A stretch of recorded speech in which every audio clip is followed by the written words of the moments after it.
आज आम्ही चाललो होतो स्वामी समर्थांच्या मठामध्ये आणि आम्हाला वाटलं नव्हतं असं होईल. आता बाहेर जायचं म्हणल्यावर केस तर कापली पाहिजेच की. आणि लगेच आपला प्रवास रिक्षाने चालू केला आणि आता शहरामध्ये आलो म्हणल्यावरती असले मोठ्या मोठ्या बिल्डिंग तर दिसणारच की. फायनली आपण कल्याणच्या रेल्वे जंक्शनवरती आलो आणि झालं असं की आपण यायच्या आधीच 5 मिनटं ट्रेन निघून गेली. पण ते म्हणतात ना, स्वामी आपल्या नेहमी पाठीशी आहेत, त्यामुळे लगेच दुसरी ट्रेन आली. आता ट्रेन येऊन उपयोग काय आहे, ही गर्दी तर तुम्ही बघतायच.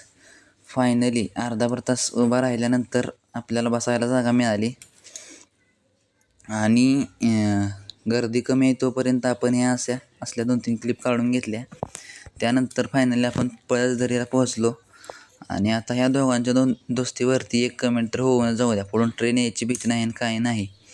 आता ह्या असल्या इतक्या मस्त ठिकाणी आलो आहे म्हणल्यावरती 1-2 व्हिडिओ तर झालेच पाहिजे. त्यामुळे व्हिडिओ वगैरे काढून घेतले आणि निघालो मंदिराच्या दिशेने. फायनली आपण मंदिरामध्ये पोहोचलो आणि तुम्ही पाहू शकता कशा प्रकारचं मंदिर आहे.